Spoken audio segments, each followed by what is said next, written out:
Good morning student. કાલે આપણે દાખલાઓ જે ગણ્યા હતા એની અંદર આપણે સ્વાધ્યાયનો જે 11મા નંબરનો દાખલો હતો ત્યાં સુધી આવ્યા હતા.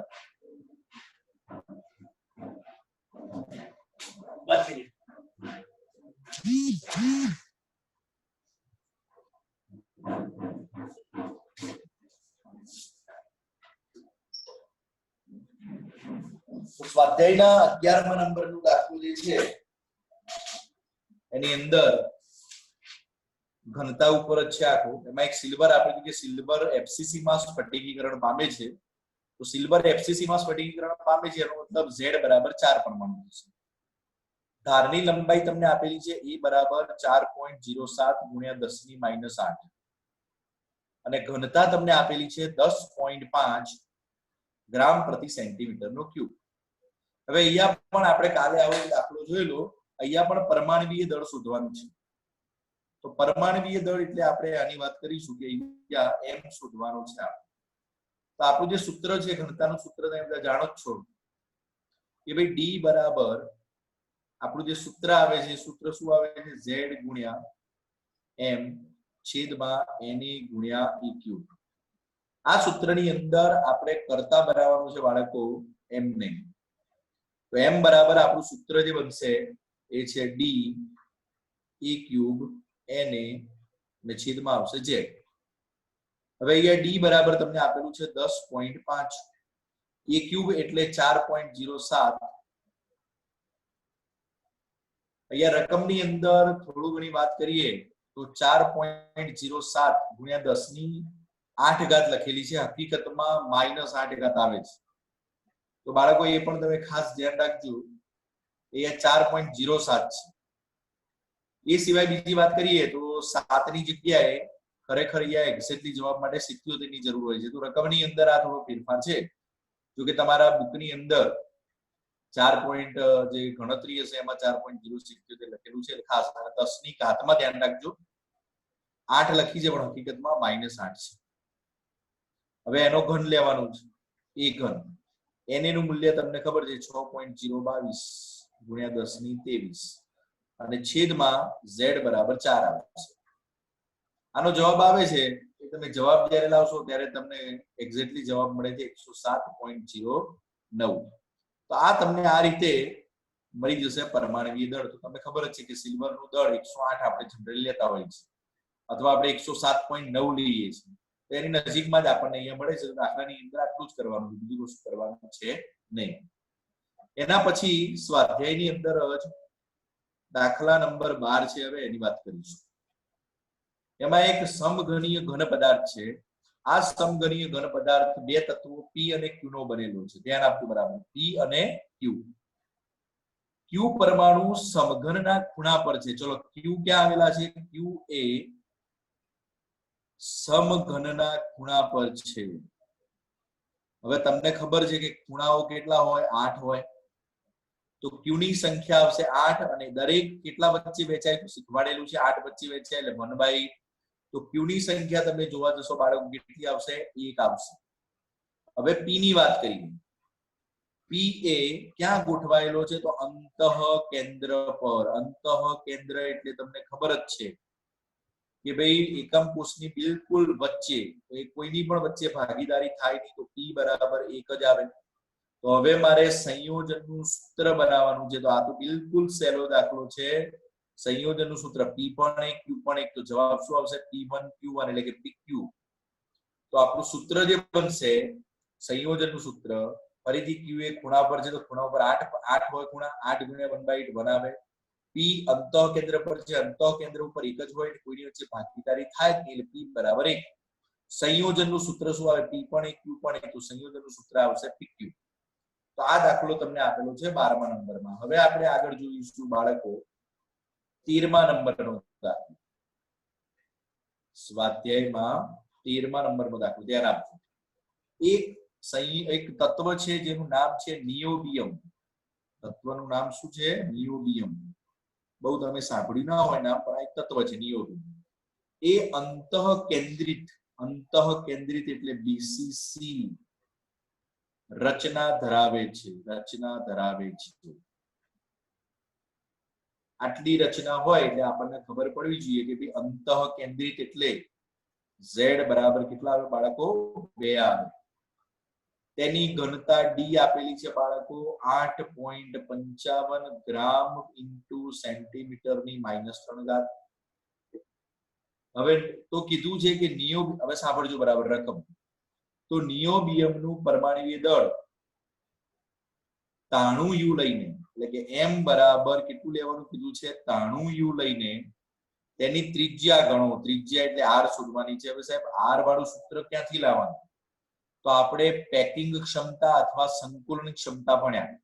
એમાં બીસીસી એટલે કે અંતઃ કેન્દ્રિત રચના હોય એમાં r નું સૂત્ર આવતું હતું. મેં તમને કીધું હતું કે આ યાદ રાખજો.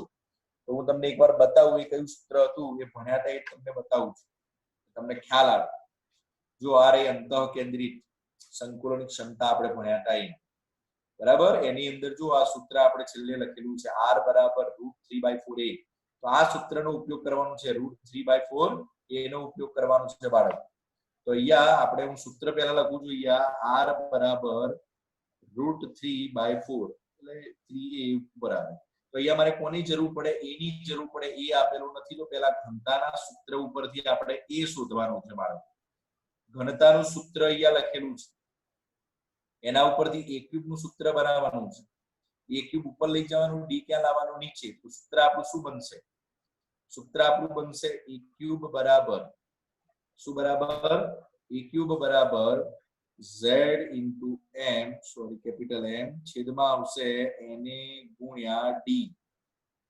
આપણું આ સૂત્ર બનશે. હવે એની અંદર કિંમતો મૂકવાની છે. z એટલે 2 આપણે જોયેલા છે, m 93 આપેલો છે, છેદમાં આવશે 6.022 ગુણ્યા 10⁻23 અને d બરાબર આપેલું છે 8.55. આ a ક્યુબ બરાબર છે, ધ્યાન રાખજો. હવે આનો ગુણાકાર ભાગાકાર બધું કરશો એટલે a ક્યુબ બરાબર જવાબ આવશે તમારો 3.6124 ગુણ્યા 10⁻23. હવે આ ઘન કાઢી નાખવો હોય તો આ બધે વર્ગ કાઢી નાખીએ તો વર્ગમૂળ આવે, એમ ઘન કાઢી નાખો તો ઘનમૂળ આવે. હવે ઘનમૂળ કોનું કાઢવું પડશે? આનું કાઢવું પડે. હવે 23 નું ઘનમૂળ કાઢવું હોય તો ના નીકળે. તમારે અહીંયા એવી ઘાત લાવવી પડે કે જેનું ઘનમૂળ નીકળી શકે. તો આપણે 24 લાવવા પડે. 8 તરી 24 એ રીતે બરાબર છે. ઘાતમાં એવી રીતે હોય, ધ્યાન રાખજો. તો મારે અહીંયા 24 લાવવા પડે બરાબર, કાં તો પછી 21 લાવવા પડે, પણ આપણે 24 લાવવા વધારે સરળ રહેશે. તો અહીંયા 24 લાવું તો એ અહીંયાથી ઘન કાઢી નાખું છું. તો જો અહીંયા એક ઘાત વધારી હોય માઇનસ ની, તો અહીંયામાં લખવું પડશે 36.124. 3 પોઈન્ટ ની જગ્યાએ 36.124 અને અહીંયા ઘાત આવશે 10⁻24. હવે આ ઘનમૂળમાં આવી જશે બરાબર. ઘનમૂળ એટલે તમે આ રીતે પણ લખી શકો 1/3 અથવા આમ કરીને 3 પણ લખી શકો. હવે આનું ઘનમૂળ કાઢવું પડે તો તમે 36.124 નું જ્યારે ઘનમૂળ કાઢશો ત્યારે એનું ઘનમૂળ આવે છે બાળકો 3.3057 ઘનમૂળ આવે બરાબર. અને 24 એટલે 8 તરી 24 એટલે આ ડાયરેક્ટ 24 ગુણ્યા 1/3 કરવાના, એ તો ખબર પડે તમને. -24 ગુણ્યા 1/3 તો 8 તરી 24, તો અહીંયા શું આવશે? -8. તો આ જવાબ આવ્યો છે. ધારની લંબાઈ મળી ગઈ આપણે. હવે આ ધારની લંબાઈમાંથી આ સૂત્ર મેં તમને હમણાં જ કીધેલું, આ રહ્યું સૂત્ર. આ સૂત્રનો હવે ઉપયોગ કરવાનો છે √3/4a. ચલો √3 ઇન્ટુ એનું મૂલ્ય મળ્યું આપણને 3.3057 ગુણ્યા 10⁻8 છેદમાં 4. √3 નું મૂલ્ય આપણે ધ્યાનમાં લેવું પડે. √3 નું મૂલ્ય લઈને કેલ્ક્યુલેટરમાં કરી શકો તમે. √3 નું મૂલ્ય વર્ગમૂળ ગુણ્યા 3.3057 કરો અને ભાગ્યા કેટલા કરતો 4, એટલે તમને જવાબ મળશે 1.429 અને 10⁻8 સેન્ટીમીટર. તો આ તમને ત્રિજ્યા મળી. શેમાં મળી? સેન્ટીમીટરમાં. હા, તમને આને પિકોમીટરમાં ફેરવવાનું કહે તો એ તમને આવડવું જોઈએ. પિકોમીટર આપણે આના માટે મોટાભાગે પિકોમીટર આપણે લેતા હોઈએ છીએ. ચલો મારે પિકોમીટરમાં ફેરવું તો સેન્ટીમીટર અને પિકોમીટરનો સંબંધ તમને ખબર છે 10⁻10 નો સંબંધ છે. અહીંયા મારે 10⁻10 લાવી હોય તો આ 2 પોઈન્ટ આ બાજુ ખસવું પડે. 142.9 ગુણ્યા 10⁻10 લખાય. હવે અહીંયા મારે પિકોમીટર લખવું હોય તો 142.9 પિકોમીટર 10 ની -10 નીકળી જશે અને લમસમ જવાબ લેવો હોય એક્ઝેક્ટલી 142.9 ને 143 પણ તમે કહી શકો તો આ તમારો એક્ઝેક્ટલી જવાબ આવું લખી શકો તમે આ લખો તો પણ ચાલે તો આ રીતે તમારે અહીંયા સંતુલન ક્ષમતાની અંદર જે આર આવે છે એના દાખલા પણ તમારે આવે છે ખાસ ધ્યાનમાં રાખજો બાળકો બરાબર છે હવે આપણે હજી સ્વાધ્યાયની અંદર જ આગળ જે બીજા દાખલા છે એની તરફ આપણે જઈશું તો હવે આગળ જઈએ સ્વાધ્યાયની અંદર જ હવે એક 14મા નંબરનો આ 13મો દાખલો તો હવે 14મા નંબરનો દાખલો છે ખાસ ધ્યાન આપજો બાળકો એ ધ્યાન આપવા લાયક દાખલો છે એટલા માટે બરાબર છે સ્વાધ્યાયમાં કયા નંબરનો 14મા નંબર હજી આના પછી એક દાખલો આવશે 15 નંબર બરાબર છે જે બે દાખલા છે હવે બાળકો અહીંયા છે ને એક અષ્ટફલકીય છિદ્રની વાત કરી છે મારે દોરવાનું છે એટલે હું તમને જરા અષ્ટફલકીય છિદ્ર મેં ભણાવ્યું એના તરફ જરા તમને પાછળ લઈ જઉં છું બાળકો અહીંયા તમે જુઓ આ અષ્ટફલકીય છિદ્ર આપણે દોર્યા હતા તમને યાદ હોય તો હવે આ છિદ્રમાં આ વચ્ચેનું છિદ્ર પહેલા જુઓ તો બાળકો આની અંદર તમે જોઈ શકો છો કે ભાઈ અહીંયા છિદ્ર રચાયું તો એની આજુબાજુ આ 4 હતા જુઓ તમે તો એક જ સ્તરમાં ગોઠવાયેલા કેટલા હતા 4 પરમાણુ હતા એક ઉપર અને એક નીચે આમ 6 પરમાણુ હતા તમે અહીંયા પણ જુઓ અહીંયા અષ્ટફલકીય છિદ્ર રચાયું 1 2 3 અને 4 આ 4 એક જ સ્તરમાં હતા પાંચમો ઉપર અને છઠ્ઠો નીચે તો મારે ખાલી સમજવા માટે જો દોરવું હોય અષ્ટફલકીય છિદ્ર તો કદાચ ઉપર નીચેનું ના દર્શાવું તો આ રીતે આજુબાજુ 4 દર્શાવીને પણ હું અષ્ટફલકીય છિદ્ર દર્શાવી શકું તમને આટલી વસ્તુ મગજમાં ક્લિયર થઈ જાય એટલા માટે સમજાવ્યું કે આગળના દાખલાની અંદર મારે આનો ઉપયોગ કરવાનો છે પ્રશ્નની અંદર સંબંધ સમજાવવાનો છે પ્રશ્ન અગત્યનો છે ખાસ તૈયાર કરવાનો છે તો તમને 4 પરમાણુ દર્શાવીશું આપણે 6 ની દર્શાવી અષ્ટફલકીય છિદ્ર મારે અહીંયા આગળના પ્રશ્નમાં દોરવાનું છે બરાબર તો હવે આપણે જોઈએ સ્વાધ્યાય 14 માં એવું કીધું છે અરે સોરી સ્વાધ્યાયના 14મા દાખલામાં એવું કીધું છે કે અષ્ટફલકીય છિદ્ર છે કયું છિદ્ર છે અષ્ટફલકીય છિદ્ર છે મારા તો એ અષ્ટફલકીય છિદ્ર જે આપેલું છે એ છિદ્રની ત્રિજ્યા તમને કીધી છે કે ત્રિજ્યા બરાબર r અષ્ટફલકીય છિદ્રની ત્રિજ્યા આપેલી છે હવે આની અંદર પરમાણુની ત્રિજ્યા પણ આપેલી છે કે ભાઈ પરમાણુની ત્રિજ્યા બરાબર કેપિટલ r એક સંકુલનમાં અષ્ટફલકીય છિદ્રની ત્રિજ્યા r છે અને પરમાણુની ત્રિજ્યા કેપિટલ r છે તો કીધું છે r અને r વચ્ચેનો સંબંધ મેળવો સંબંધ મેળવો તો આપણે અહીંયા હમણાં તમને સમજાવી એ રીતે પેલા આકૃતિની વાત કરું તો હું પેલા 4 પરમાણુ દર્શાવીને ખાલી અષ્ટફલકીય છિદ્ર હું દર્શાવીશ ઉપર નીચેનું આપણે નહીં લઈએ તો આ અષ્ટફલકીય છિદ્ર છે હવે અષ્ટફલકીય છિદ્રની ત્રિજ્યા કેટલી કીધી છે બાળકો તો અષ્ટફલકીય છિદ્રની ત્રિજ્યા કીધી છે સ્મોલ r હવે જો હું આકૃતિ પેલા દોરી દઉં છું જરા ધ્યાન આપજો બાળકો હવે જુઓ આપણે આમ દર્શાવીએ આમ ચલો આ પરમાણુ છે પરમાણુની ત્રિજ્યા કેટલી છે કેપિટલ r બરાબર છે કેપિટલ r છે અને આ જે છે જરા મોટી આકૃતિ દોરું તો તમને સમજણ પડે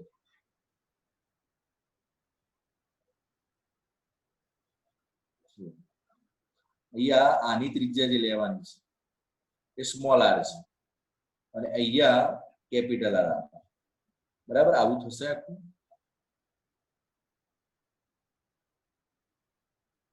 તો પેલી આકૃતિમાં વાંચો ના આવે તો અહીંયા તમે જુઓ આ કેપિટલ r છે આ કેટલા r છે સ્મોલ r એ જ રીતે આ બાજુ પાછું સ્મોલ r આવે એ કયો r આવે કેપિટલ r હવે અહીંયા તમે જોઈ શકો છો કે હું અહીંયા આ જે બિંદુ આપેલા છે ટૂંકમાં આ એક r અહીંયા આ છિદ્ર છે એની ત્રિજ્યામાં જોવા જાવ તો આ બાજુ r આવે આ બાજુ r આવે બરાબર એ આખું દોરી દીધું છે હું નામ આપું છું આનું a અહીંયા વચ્ચે છે એનું નામ આપું છું b અને હું શું આપું છું c બરાબર છે a b અને c બરાબર હવે આ abc ની અંદર તમે જોઈ શકો છો કે આ કાટકોણ ત્રિકોણ આખી બનાવે છે બરાબર તો હવે આપણે જોઈએ તો એ કાટકોણ ત્રિકોણ બનાવે છે ત્રિકોણ abc માં હું આવું લખી શકું બાળકો ac² બરાબર AB square plus BC square. તો ધ્યાન આપજો, આની ત્રિજ્યા કેટલી r, આની ત્રિજ્યા પણ કેટલી r, આની ત્રિજ્યા r, આની કેટલી r આવશે, સ્મોલ r આવશે.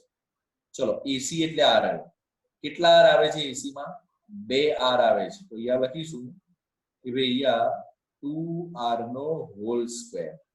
ચલો A થી B, તો A થી B માં કોણ કોણ છે, તો કેપિટલ R છે ને એક સ્મોલ r છે.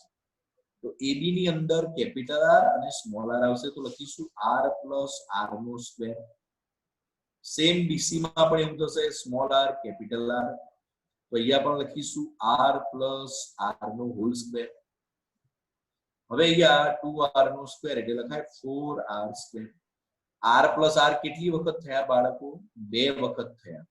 તો 2 into r plus r નો હોલ સ્ક્વેર.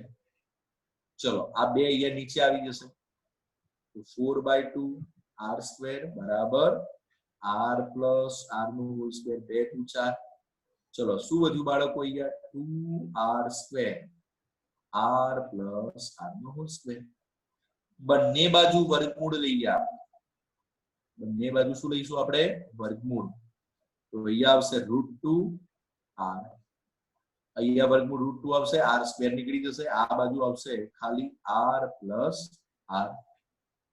હવે અહીંયા 2r આપેલો છે, તો આ r હું આ બાજુ લઈ લઉં દાખલા તરીકે, તો આવું થશે √2r માઇનસ r બરાબર r. બરાબર, હવે આ ઊંધું લખી દઉં છું, r આ બાજુ લખું છું. ચલો આ બંનેની અંદરથી કોમન શું નીકળે, એવું છે આ પદ અને આ પદમાંથી કોમન શું નીકળે, r. તો અંદર શું વધશે, અહીંયા r નીકળી ગયું, શું વધશે √2. અહીંયાથી આ બાર નીકળી ગયું, શું વધશે, 1 બાર રહેશે. ચલો હવે ધ્યાન આપજો, ચલો r બરાબર, હવે ધ્યાન આપજો, r √2 નું મૂલ્ય તમને ખબર હોવું જોઈએ, ના હોય તો કેલ્ક્યુલેટરમાં 1.414 લેવાનું છે. બરાબર, યાદ રાખવાનું. √2 નું મૂલ્ય મૂક્યું -1, તો r બરાબર શું આવશે, 1.0414 માંથી 1 માઇનસ કરશો તો આવશે 0.414 અને r. હવે મારે સંબંધ કોના વચ્ચે મેળવવાનો છે, r અને r વચ્ચે, તો r નીચે લાવી દઉં, તો r upon r બરાબર 0.414. તો અહીંયા આપણો આ દાખલો આખો પૂર્ણ થાય છે. સંબંધ મેળવવાનો આમ તો કહી શકાય દાખલા કરતા વધારે. ફરીથી એકવાર તમને રિપીટ કરી દઉં છોકરાઓ, એક અષ્ટફલકીય છિદ્રની ત્રિજ્યા r છે, તો અહીંયા 4 પરમાણુ જે આપણે અષ્ટફલકીય છિદ્ર દર્શાવ્યું એની ત્રિજ્યા r લીધી, પરમાણુની ત્રિજ્યા કેપિટલ R છે, ત્રિજ્યા r લીધી. અહીંયા ત્રિકોણ a b અને c બન્યો, તો પાયથાગોરસનો પ્રમેય આપણે એપ્લાય કરીએ તો ac² બરાબર ab² પ્લસ bc². ac એટલે r વત્તા r, પરમાણુની ત્રિજ્યા છે આ, તો r r 2r થશે. આમાં કેપિટલ R સ્મોલ r, આમાં એક કેપિટલ R સ્મોલ r, તો ab એટલે r પ્લસ r નો whole square, r plus r નો હોલ સ્ક્વેર.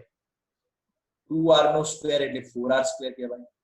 આ કેટલી વખત થયા, બંને 2 વખત છે, તો 2r પ્લસ r નો હોલ સ્ક્વેર. 2 ક્યાં લઈ લીધા નીચે, તો 2 × 2 = 4, તો 2r નો સ્ક્વેર, આ બાજુ r પ્લસ r નો સ્ક્વેર. બંને બાજુ વર્ગમૂળ લીધું, બંને બાજુ આપણે વર્ગમૂળ લીધું એટલે √2r બરાબર r પ્લસ r, વર્ગ નીકળી ગયા. ચલો આ પ્લસ r આ બાજુ લાવીએ તો કેવું થઈ જશે, -r. તો r બરાબર લખવું હોય તો આ બંનેમાંથી કોમન શું નીકળશે, r. r કોમન કાઢો તો અહીંયા શું છે √2, અહીંયા શું હશે 1, √2 - 1. ચલો √2 નું વેલ્યુ શું છે, 1.414 -1 બરાબર r ની 1.414 માંથી -1 કરીએ તો 0.414. તો આ રીતે આપણને આખો સંબંધ મળે. તો ખાસ આ પ્રશ્ન તૈયાર કરવો ઇમ્પોર્ટન્ટ પ્રશ્ન છે, બાળકો તૈયાર કરવો. બરાબર, હવે એના પછી સ્વાધ્યાયની અંદર પ્રશ્ન નંબર તમને 15 આપેલો છે, આ છેલ્લો એક દાખલો છે ઘનતાને લગતો. કોપર આપેલો છે, કોપર FCC લેટીસમાં સ્ફટિકીકરણ પામે છે. કોપર છે, FCC છે, તો Z બરાબર આપણે ખબર પડી ગઈ કેટલા આવે, 4 આવે. ધારની લંબાઈ a બરાબર 3.61 ગુણ્યા 10⁻8 સેન્ટીમીટર આપેલું છે. d બરાબર તમને આપેલું છે 8.92 ગ્રામ પ્રતિ સેન્ટીમીટર નો ક્યુબ, અને તમને બીજું આનું આણ્વીય દળ આપણને કોપરનું ખબર હોવી જોઈએ 63.5 ગ્રામ પ્રતિ મોલ અથવા આપણે યુ પણ લખી શકીએ. અહીંયા એવું કીધું છે આટલા મૂલ્ય આપ્યા પછી કે તમે ગણતરી કરીને એવું દર્શાવો કે ભાઈ કોપરની માપેલી ઘનતા જે છે 8.92 છે, તો શું ગણતરીથી 8.92 જેટલી ઘનતા આવે છે કે નથી આવતી એ ચેક કરવાનું છે. આ માપેલી ઘનતા છે, આ માપેલી ઘનતા 8.92 છે. આની ગણતરી કરો તમે અને ડી શોધો બીજો, અને એ ડી નું મૂલ્ય કેટલું આવવું જોઈએ? આના જેટલું અથવા આના નજીકનું આવવું જોઈએ. બરાબર છે, એવું કીધું છે. એટલે આપણે ઘનતા શોધવાની છે બીજા બધા મૂલ્યો ઉપરથી. તો આપણે ડી બરાબર ઝેડ ગુણ્યા એમ એને ગુણ્યા ઈ ક્યુબ, આમાં આપણે બધા મૂલ્યો મૂકીને આનો ડી શોધવાનું છે, જોવાનું કે આના જેટલો આવે છે કે નથી આવતો. બરાબર, તો જોઈએ. ઝેડ બરાબર 4 આપેલા છે, એમ બરાબર 63.5 ભાગ્યા 6.022 ગુણ્યા 10⁻23 અને એનો ક્યુબ એટલે આપણે 3.61 ગુણ્યા 10⁻8 નો ઘન. આનો તમે જવાબ લાવો બાળકો તો લગભગ 8.97 આવે છે. તો જે આપણી આ ઘનતાના ઘણી કેવો છે? નજીક જ આવે છે. બરાબર, એટલે આની ઘનતા લગભગ એને મળતી આવે છે એવું કહી શકાય. બસ આટલું જ કરવાનું છે, આમાં બીજું કશું કરવાનું નથી. તો બાળકો આપણે અહીં સુધી આ ઘનતાનો જે ટોપિક હતો અને આ છિદ્રો ઉપર જે પ્રશ્નો હતા એ બધા અહીંયા બાળકો પૂર્ણ થાય છે. હવે આપણે આના પછી એક નવો ટોપિક જે છે એ આપણે ચાલુ કરવાનો છે.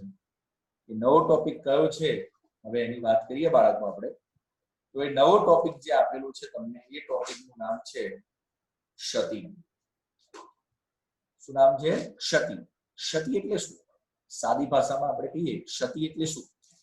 બરાબર, બાળકો ક્ષતિનો મતલબ થાય છે, ક્ષતિ એટલે આપણે ગુજરાતી ભાષાની વાત કરીએ તો એવું કહેવાય ખલેલ, ભૂલ થઈ હોય અને ક્ષતિ કહેવાય. તો અહીંયા આપણે વાત કરવાની છે સ્ફટિકમાં ક્ષતિ. સ્ફટિકમાં શું જોવાનું છે? ક્ષતિ. ક્ષતિ કઈ રીતે ઉત્પન્ન થાય? ક્ષતિ એટલે શું? પહેલા એ બધી ખબર પડી ગઈ. ક્ષતિ એટલે કે ભૂલ. તમને બધાને ખબર છે કે ભાઈ સ્ફટિકમય ઘન પદાર્થ હોય એની અંદર, કોની વાત કરું છું? સ્ફટિકમય ઘન પદાર્થ જે હોય, ઘન પદાર્થમાં તમને બધાને ભણેલા છો આપણે, સ્ફટિકમય ઘન પદાર્થમાં ઘટક કણોની, કયા કણોની? ઘટક કણોની ટૂંકા ગાળાની અને લાંબા ગાળાની કેવી ગોઠવણી હોય છે? ક્રમબદ્ધ ગોઠવણી હોય છે. એ તમને ખબર છે, સ્ફટિકની અંદર આપણે સમજાયેલું છે. ટૂંકા ગાળાની ગણો કે લાંબા ગાળાની ગણો, ટૂંકમાં નિયમિત ગોઠવણી હોય. બરાબર છે, ક્રમબદ્ધ ગોઠવણી હોય છે. છતાં પણ સ્ફટિકો પૂર્ણ હોતા નથી. આ કહેવાનો મતલબ શું છે મારો? એકદમ સાદી ભાષામાં વાત કરીએ કે સ્ફટિકમય ઘન પદાર્થમાં બધું સરસ મજાની નિયમિત ગોઠવણી હોય છે, આકૃતિઓ પણ જોઈએ છે. છતાં પણ ક્યાંક કંઈક ને કંઈક ગોઠવણીમાં કંઈક ખામી રહી જાય છે. ક્યાંક બહુ નોમિનલ, બહુ ઓછી. બરાબર છે, તો ક્યાંક ને ક્યાંક કંઈક ખામીઓ રહી જતી હોય છે. તો એને સ્ફટિક ક્ષતિ કહેવામાં આવે છે. સ્ફટિક ક્ષતિ કોને કહેવાય? હવે ધ્યાન આપજો બરાબર. કઈ ક્ષતિ કહું છું તમને? સ્ફટિક ક્ષતિ. એની વ્યાખ્યા લખવી હોય તો એક્ઝેક્ટલી શું લખી શકાય બાળકો? બરાબર છે, તો એક્ઝેક્ટલી વ્યાખ્યા શું લખાય? તો મારા બુકની અંદર એ છે નહીં, એટલે ધ્યાન રાખજો. બરાબર, હું અહીંયા લખું છું તો સ્ફટિકના બિંદુઓ પર કણોની આદર્શ, સ્ફટિકમાં તમને ખબર હોય લેટીસ બિંદુઓ આપણે લીધેલા, તો સ્ફટિકના બિંદુઓ જે હતા, બિંદુઓ પર કણોની આદર્શ ગોઠવણી હોય છે. એ તમને ખબર છે, કણોની કેવી ગોઠવણી હોય છે? આદર્શ ગોઠવણી.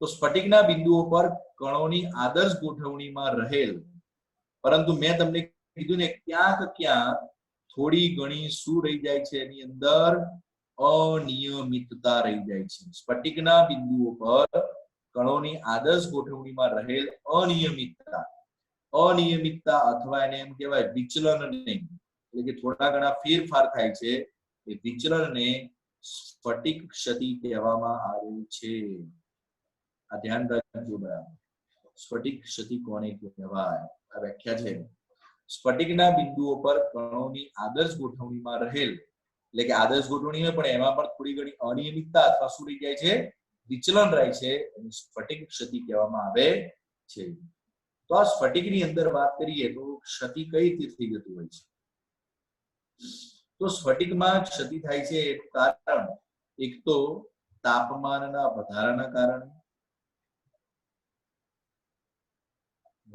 કારણે ક્ષતિ થાય ઘણી વાર ક્ષતિ થાય બરાબર તો એક ક્ષતિ કઈ રીતે થાય છે તાપમાનના વધારાના કારણે થાય છે બીજું જ્યારે સ્ફટિક બનતો હોય એના માટે પ્રક્રિયાનું નામ તમને ખબર હોવી જોઈએ એને કહેવાય સ્ફટિકીકરણ સ્ફટિકીકરણની પ્રક્રિયા કાં તો વધુ ઝડપથી થતી હોય અથવા સાધારણ વેગે થતી હોય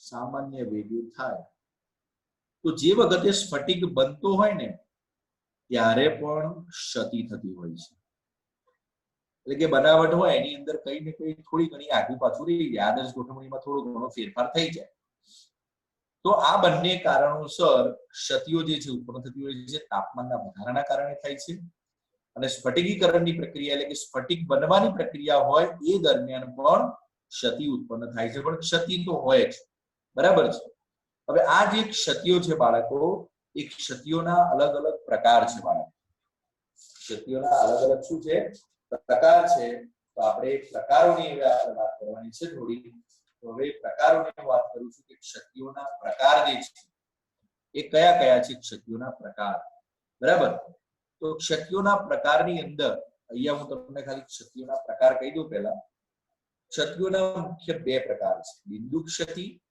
અને રેખા ક્ષતિ અહીંયા પૂર્ણ થઈ જાય છે રેખા ક્ષતિ કોને કહેવાય તો લેટિસના જે બિંદુઓ હોય એ બિંદુઓની આખી હરોળમાં એક લાઈન હોય ને એ આખી લાઈનની અંદર એક લાઈન હોય આખી એ લાઈનની અંદર કોઈ અનિયમિતતા થાય આખી સમગ્ર હરોળ હોય લેટિસના બિંદુઓની શું હોય છે સમગ્ર હરોળ આખી એક લાઈન હોય અને એ લાઈનની આદર્શ ગોઠવણી હોય એની અંદર જો કોઈ અનિયમિતતા થાય તો એને રેખા ક્ષતિ કહેવામાં આવે છે તો રેખા ક્ષતિ મારે જો લખવી હોય તો એમ કહી શકાય કે ભાઈ લેટિસ બિંદુઓ જે છે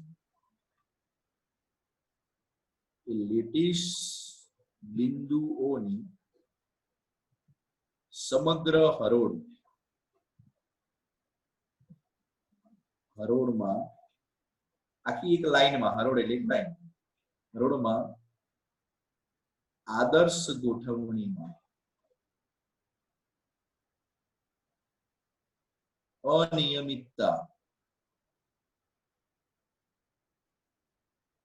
અથવા વિચલન થાય બરાબર તો એને શું કહેવાય છે રેખા ક્ષતિ કહેવામાં આવે છે રેખા ક્ષતિના આગળ કોઈ પ્રકાર નથી પડતા બરાબર છે એની અંદર ખાલી એક હરોળ હોય આખી એક લાઈન અને લાઈનમાંથી કોઈક ઘટક પણ આડો અવળો થઈ જાય બરાબર એને રેખા ક્ષતિ કહેવાય હવે આપણે જોવાની છે બિંદુ ક્ષતિ કોને કહેવાય તો બિંદુ ક્ષતિ હું તમને કહી દઉં છું તો અહીંયા તો આખી લાઈનમાં ગોઠવણી ફેરફાર થાય અહીંયા આખી લાઈનમાં ગોઠવણી ફેરફાર ના થાય પણ દરેક લેટિસ બિંદુ જે છે અલગ અલગ લેટિસ બિંદુ હોય એની આજુબાજુ ક્યાંક અનિયમિતતા સર્જાય લેટિસ બિંદુની આજુબાજુ કોઈ એક લેટિસ બિંદુની આજુબાજુ જો અનિયમિતતા સર્જાય તો સ્ફટિકમય પદાર્થમાં જ્યારે પરમાણુ અથવા બિંદુની આજુબાજુની આદર્શ ગોઠવણીમાં અનિયમિતતા અથવા વિચલન થાય તો બિંદુ ક્ષતિ કહેવામાં આવે છે હવે બિંદુ ક્ષતિના પાછા પ્રકાર છે તત્વયોગ દ્વિતીય ક્ષતિ બિન તત્વયોગ દ્વિતીય ક્ષતિ અને અશુદ્ધિ ક્ષતિ અહીંયા પૂર્ણ થઈ પાછા તત્વયોગ દ્વિતીય અને બિન તત્વયોગ દ્વિતીયના પાછા પ્રકાર પડે તત્વયોગ દ્વિતીય બીજું નામ છે આંતર ક્ષતિ કહેવાય અથવા ઉષ્માગતિકીય ક્ષતિ પણ કહેવાય એના પાછા બે પ્રકાર છે બિન આયનીય અને આયનીય ઘન પાછા બિન આયનીયમાં બે આવે, રિક્ત ક્ષતિ અને આંતરાલીય ક્ષતિ. અને આયનીય ઘનમાં આવે શોર્ટકી અને ફ્રેન્કલ ક્ષતિ. અહીંયા બિન તત્વયુગ્મિતીયમાં પાછી આવે ધાતુ વધારો અને ધાતુ ઉણપ. ધાતુમાં વધારો હોય કાં તો ધાતુમાં ઉણપ હોય, એટલું સમજીશું આગળ. એમાં પાછું ધાતુ વધારોમાં એનાયન ના રિક્ત સ્થાનમાં, એનાય બે પ્રકાર પડે. એનાયન ના રિક્ત સ્થાનના કારણે, એનાયન એટલે ઋણાયનના ખાલી જગ્યાના સ્થાન, અથવા ધનાયનના આંતરાલીય સ્થાન ઉપર, ધનાયનની ખાલી જગ્યા ઉપર. ધાતુ ઉણપમાં ધાતુ ઉણપ એના કોઈ પ્રકાર નથી. આ બધી ક્ષતિઓનો આપણે બાળકો અભ્યાસ કરવાનું છે. તો આપણે રેખા ક્ષતિ તો જોઈ લીધી. હવે આપણે વાત કરીશું બિંદુ ક્ષતિ, એના પછી તત્વયુગ્મિતીય ક્ષતિ, અને એમાં પાછી બિન આયનીય ઘનમાં કઈ કઈ છે પહેલા આપણે જોઈશું. બરાબર છે? તો બાળકો હવે આપણે જે બિંદુ ક્ષતિ છે એની વાત કરીશું. તો બિંદુ ક્ષતિ કોને કહેવાય પહેલા એની વાત કરીશું. બરાબર? તો અહીંયા બિંદુ ક્ષતિ કોને કહેવાય? તો સ્ફટિકમય પદાર્થમાં અથવા સ્ફટિકમાં પરમાણુ અથવા બિંદુ, પરમાણુ અથવા લેટીસ બિંદુ ની આજુબાજુ જે ગોઠવણી છે એ ગોઠવણીની અંદર અનિયમિતતા થાય, અથવા આપણે એને બીજો શબ્દ કયો લખીશું વિચલન થાય, તો એને બિંદુ ક્ષતિ કહેવામાં આવે છે. એને આપણે આગળ ભણીશું એટલે ખબર પડશે. હવે આ બિંદુ ક્ષતિના મેં તમને કીધા એમ ત્રણ પ્રકાર. તત્વયુગ્મિતીય ક્ષતિ, બરાબર છે? કઈ કઈ ક્ષતિ હતી? પહેલી કઈ એક ક્ષતિ હતી અશુદ્ધિ ક્ષતિ, બીજી ક્ષતિ હતી બિન તત્વ યોગ મિતીય ક્ષતિ, અને ત્રીજો પ્રકાર હતો તત્વ યોગ મિતીય ક્ષતિ. તો હવે આપણે વાત કરીશું તત્વયુગ્મિતીય ક્ષતિ. બરાબર છે? તત્વયુગ્મિતીય ક્ષતિ એટલે આ પ્રકારની ક્ષતિ ઘન પદાર્થની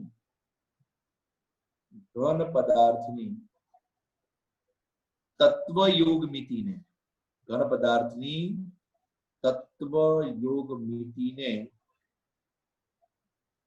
ખલેલ પહોંચાડતી નથી.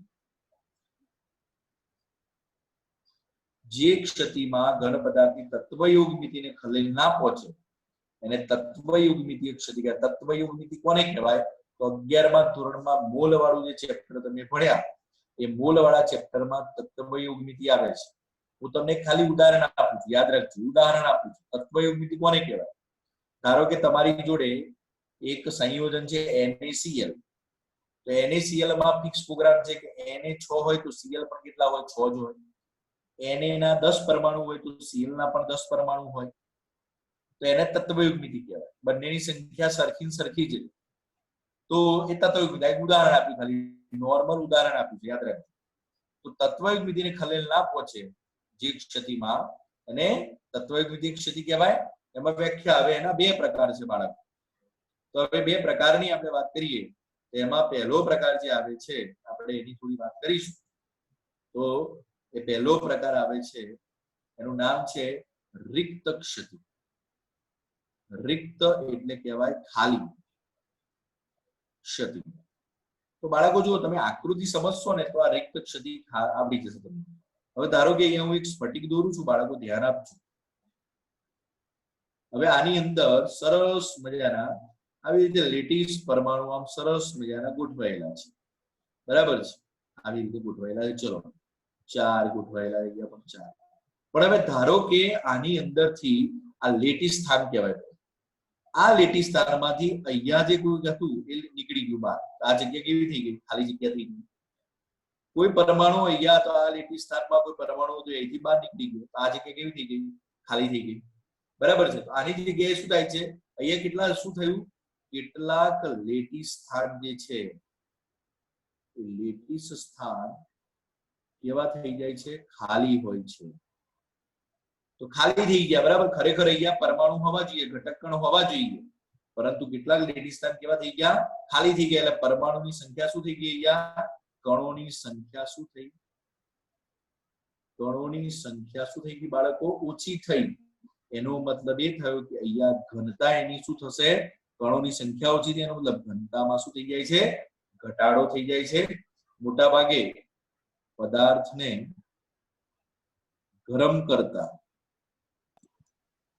આ ક્ષતિ પેદા થાય છે. તો આ આટલું યાદ રાખવાનું છે, બીજું કશું યાદ રાખવાનું નથી કે ભાઈ જ્યારે સ્ફટિકમય ઘન પદાર્થના અંદર કેટલાક લેટિસ સ્થાનો શું થઈ જાય? ખાલી થઈ જાય, બરાબર છે. ત્યારે રિક્ત ક્ષતિ અથવા ખાલી ક્ષતિ થાય. એમાં કણોની સંખ્યા કેવી થઈ જાય છે બાળકો? ઓછી થઈ જાય છે. એના કારણે ઘટાડો થાય અને પદાર્થને ગરમ કરતા આવી ક્ષતિ ક્યારે સર્જાય? જ્યારે પદાર્થને શું કરવામાં આવે?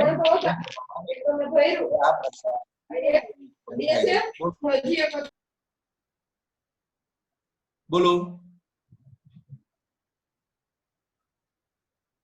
ઓકે, હવે આ એક પ્રકાર થયો રિક્ત ક્ષતિ. હવે આનો બીજો જે પ્રકાર છે એ બીજો પ્રકાર જે છે એનું નામ શું છે? તો એ પ્રકારનું નામ છે આંતરાલીય ક્ષતિ.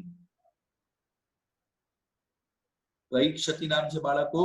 આંતરાલીય ક્ષતિ. રિક્ત ક્ષતિ બરાબર રિક્ત એટલે ખાલી જગ્યા. અમુક સ્થાનો જ્યાં ખરેખર ઘટક કણો હોવા જોઈએ એ જગ્યા ખાલી થઈ ગઈ છે, બરાબર. તો દાખલા તરીકે અહીંયાથી એક ધન આયન નીકળ્યો હોય તો અહીંયાથી એક ઋણ આયન નીકળી ગયું. દાખલા તરીકે આ એક ઉદાહરણ આપ્યું, બરાબર છે. આ ફક્ત એક ઉદાહરણ છે.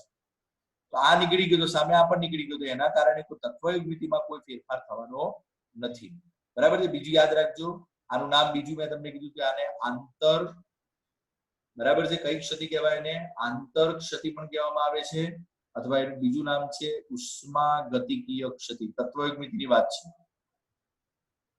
ક્ષતિ પણ કહેવામાં આવે છે, આંતર ક્ષતિ પણ કહેવામાં આવે છે. તો આ પણ અથવામાં પૂછાય તો ધ્યાનમાં રાખવાનું છે.